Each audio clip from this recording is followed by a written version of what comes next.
이진관 재판부는 내란 중요 임무 종사 혐의로 박성재 전 법무부 장관에게 징역 25년을 선고했습니다. 검찰 구형량보다 5년이나 많았습니다. 여기에 증거인멸 우려까지 있다면서 법정 구속했습니다. 지규현 재판부와는 전혀 다른 사이다 판결입니다.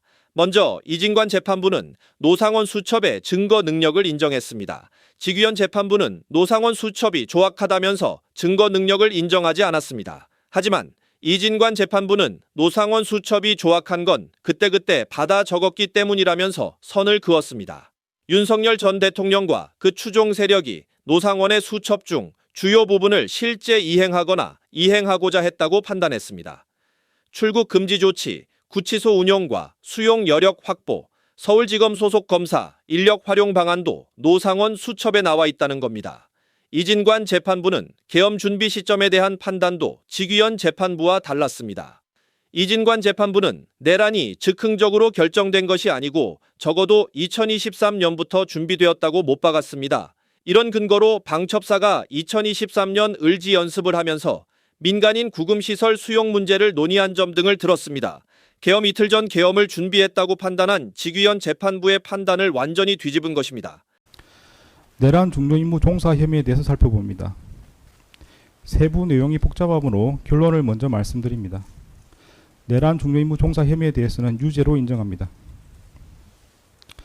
먼저 12.3 비상계엄 선포와 그에 근거하여 포고령을 발령하고 군병력 및 경찰 공무원을 동원하여 국회, 중앙선관위 등을 점거, 출입 통제하거나 압수수색한 행위가 내란 행위에 해당한지 여부를 살펴봅니다. 12상 비상계엄과 관련된 사실관계, 내란죄를 규정한 형법 제87조의 내용과 의미, 비상계엄에 관한 대한민국 헌법 제77조 제1항, 구계엄법 제2조 제2항, 제6조 제1항 단서, 제9조 1항 전문의 내용과 의미는 판결문에 자세히 나와 있으므로 그에 대한 설명을 생략합니다. 12.3 비상계엄과 관련된 사실관계, 특히 윤석열이 이 사건 비상계엄을 선포한 뒤 헌법에 따라 보장되는 의회 정당 제도 등을 부인하는 내용의 위헌 위법한 포고령을 발령하고 군병력과 경찰 공무원을 동원하여 국회, 중앙선관위 등을 점거, 출입 통제하거나 압수수색한 사실을 위 규정들에 비춰 살펴보면 윤석열이 대한민국 영토 전부에서 국헌을 문란하게 할 목적으로 다수인을 결합하여 유능력을 행사하고 해악을 고지함으로써 한 지방의 평온을 해할 정도의 위력이 있는 폭동을 일으켰다고 인정할 수 있으므로 형법 제87조에서 정한 내란 행위에 해당됩니다. 또한 피고인 박성재는 윤석열의 이 사건 비상계엄 선포 당시 그 실체적, 절차적 요건이 갖춰지지 않았음을 인식하고 있었다고 인정할 수 있는 여러 정황들이 있습니다. 피고인 박성재는 윤석열 이 사건 비상계엄 선포에 동의 내지 적어도 침묵한 국무위원회에 해당합니다. 피고인 박성재는 윤석열이 이 사건 비상계엄 선포에 따른 후속 조치로 헌법에 의해 설치된 국가기관인 국회의 권능 행사를 강압에 의하여 불가능하게 하고 있다는 것을 충분히 인식하고 있었고 이 사건 비상계엄 및 표고령의 위헌, 위법성도 인식하고 있었습니다. 특히 피고인 박성재는 2024년 12월 3일 23시 55분경 시작된 법무부 간부회의에서 법무부 국제법무국장 정홍식, 법무부 감찰관 유혁, 법무부 인권국장 성재현이 이 사건 비상계엄 및 포고령의 위헌, 위법성에 대해 문제를 제기했음에도 이에 대하여 별다른 반응을 보이지 아니한 사정이 있습니다.